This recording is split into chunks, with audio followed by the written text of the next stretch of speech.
IHSG akhirnya terpaksa ya menyerah pada tekanan jual masif yang secara spesifik ini Den berpusat pada saham-saham emiten milik konglomerat Prayogo Pangestu. Kalau kita ambil data mengutip dari Refinitiv, koreksi pasar hari ini disebabkan secara signifikan disumbang 4 saham besar grup Barito. Ini adalah gambaran jelasnya ya, adanya konsentrasi resiko di pasar kita di mana pergerakan beberapa saham yang capnya besar mampu mendikte arah indeks secara keseluruhan, dan aksi jual ini pun dipicu oleh kewaspadaan investor di tengah latar belakang global yang dengan gejolak penuh ya. Kalau kita lihat suasana ini juga berawal dari pernyataan Presiden Amerika Serikat nih Donald Trump yang kembali memati ketegangan dengan China meski kemudian berusaha meredamnya. Dan kondisi ini juga tambah lagi diperparah oleh pelemahan rupiah yang terus berlanjut. Ini membuat investor asing akhirnya semakin enggan mengambil resiko di aset-aset di Indonesia. Stay away dulu, wait and see dulu. Betul sekali Maria, di mana volatilitas yang disebabkan juga oleh Trump ini lagi-lagi ya karena Trump. Tapi memang kalau kita lihat juga secara general, secara fundamental, fokus utama pasar global hari ini sebenarnya masih tertuju pada satu orang, yaitu Ketua The Fed Jerome Powell. Di mana pada malam hari ini Powell akan berpidato mengenai prospek ekonomi kebijakan moneter dari The Fed itu sendiri. Di mana pidato ini seperti kita ketahui sangat krusial bagi pasar karena memang pasar pada saat ini lagi terbelah. Setelah memangkas suku bunga pada bulan lalu oleh The Fed, investor ini ingin tahu sebenarnya apakah The Fed akan memberikan sinyal pelonggaran lebih lanjut, Maria, untuk menopang ekonomi atau justru akan kembali ke sikap hati-hati untuk menahan suku bunga lagi. Jadi masih tebak-tebakan, dan ini akan menentukan juga aliran modal global dalam beberapa pekan ke depan. Namun di tengah ketidakpastian kebijakan dari Barat, ada secercah harapan yang datang dari Timur Tengah, dan ini bisa menjadi game changer juga Maria, yang sesungguhnya adalah bentuknya prospek perdamaian di Gaza, di mana kabar mengenai kesepakatan damai yang semakin mendekati kenyataan ini telah menjadi faktor utama yang membayangi pasar komoditas dan juga energi yang tadi juga kita sudah sempat ulas begitu. Dampaknya sangat luas dan juga signifikan. Yang pertama misalnya ke pasar global, tercapai perdamaian Gaza sendiri kan secara langsung akan menghilangkan geopolitical risk premium dari harga minyak mentah dunia itu sendiri. Harga minyak Brent yang selama ini tinggi karena kekhawatiran perang yang meluas dipastikan akan jatuh harganya. Penurunan harga minyak sendiri adalah kabar terbaik bagi perekonomian global karena secara efektif akan membantu meredam inflasi, dan ini akan memberikan ruang juga bagi bank-bank sentral global, bagi bank-bank sentral negara yang besar, termasuk salah satu adalah The Fed, untuk melunakkan kebijakan moneter mereka. Konsekuensinya adalah terjadinya sentimen risk on besar-besaran, di mana investor ini akan berani kembali untuk masuk ke aset yang lebih berisiko, seperti salah satunya saham seperti yang Maria sampaikan tadi. Dan yang kedua adalah harga emas. Nah, sebagai aset lindung nilai atau safe haven sendiri kan emas memang bersinar terang begitu ya saat terjadi perang dan juga ketidakpastian. Nah, jika perdamaian tercapai, maka status emas sebagai benteng pertahanan akan luntur. Dana investasi akan berbondong-bondong keluar dari emas dan juga pindah ke pasar saham yang menawarkan potensi imbal yang lebih tinggi. Nah, secara praktis sebenarnya kalau kita lihat perdamaian di kawasan Gaza adalah sebenarnya berita buruk ya.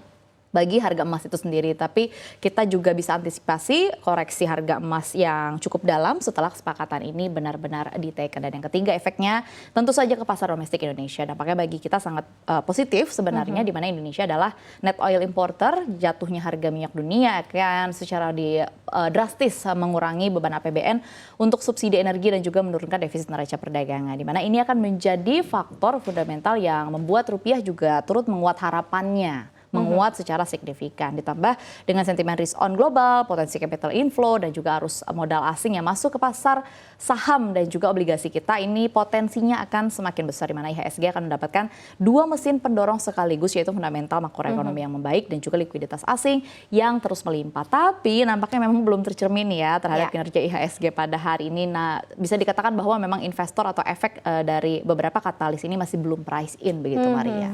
Betul, wah, ulasannya sangat signifikan sekali nih ya, komprehensif yang Dina sudah sampaikan. Dan meskipun demikian nih Din, kalau belajar dari kasus-kasus serupa sebelumnya, kadang-kadang interpretasi pasar nih seringkali meleset ya. Kita tahu bahwa kita ketidakpastian ini masih tetap menghantui, terutama dari global. Nah, bagaimana sebenarnya kita bisa mempersiapkan diri? Apakah Indonesia hanya akan pasrah saja pada sentimen global? Gitu. Betul. Dan kalau kita lihat terbawa arus, ternyata juga tidak. Kalau kita lihat pemerintah dan otoritas keuangan kita ini bergerak cepat. Kemarin misalnya seperti Menteri Keuangan Purbaya Sadewo memimpin langsung rapat tertutup dengan jajaran direksi bank, manajer investasi dan ekonom untuk memperkuat koordinasi fiskal dan moneter. Dan ini bukan sekedar rapat biasa ya. Ini sinyal yang kuat yang dikirimkan kepada pasar bahwa pemerintah ini sebenarnya siap jadi pondasi pertahanan ekonomi domestik. Pemerintah juga kini tengah menyiapkan kerangka fiskal adaptif nih secara lugas Artinya APBN akan dibuat fleksibel untuk merespon gejolak eksternal, termasuk potensi untuk mempercepat penyerapan anggaran. Dampaknya ke pasar, ini bisa menjadi stimulus mini gitu ya, mini saja bagi perekonomian tapi sudah cukup begitu ya.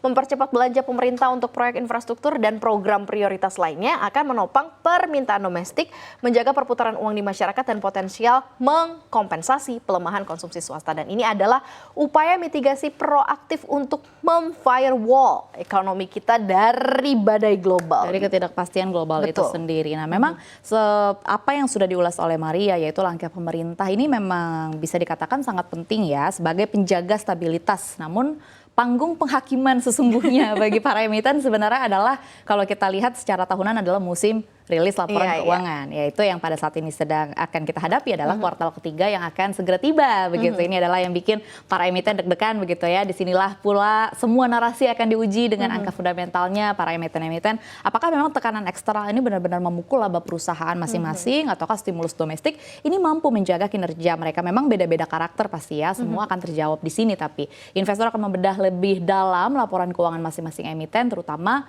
yang lagi jadi highlight hari ini yaitu grup Barito yang hari ini menjadi pemberat utama. Pertanyaannya, apakah memang penurunan tajam hari ini murni karena sentimen jangka pendek kah? Atau ada kekhawatiran fundamental menjelang rilis kinerja Q3? Fokusnya bukan lagi hanya pada laba bersih, tapi juga pada kesehatan margin keuntungan, kemudian arus kas operasional dan juga tingkat utang. Kinerja keuangan pada kuartal ketiga ini kan akan menjadi dasar bagi para investor untuk melakukan reevaluasi begitu dan akan melihat secara tegas mana perusahaan yang hanya besar karena sentimen dan mana juga yang benar-benar kokoh secara fundamental, Maria. Iya, sebenarnya lumayan sepakat dengan ada jeda untuk sedikit koreksi karena mau menjelang rilis laporan keuangan. Jadi banyak antisipasi yang dilakukan Lah sebenarnya. Betul. Maka kesimpulan akhirnya apa? Sangat jelas ya, pasar kita saat ini berada dalam pusaran 3 kekuatan utama. Pertama, resiko, konsentrasi domestik pada saham tertentu. Kedua, volatilitas kebijakan global yang sangat sulit diprediksi dari Amerika Serikat. Dan ketiga adalah upaya mitigasi internal dari pemerintah Indonesia sebagai penyeimbang dalam kondisi seperti ini. Nah, strategi investasi yang relevan hanyalah strategi yang berbasis pada analisis fundamental yang mendalam, bukan lagi juga sekarang zaman beli rumor ya, setuju. tapi membeli kinerja yang terbukti.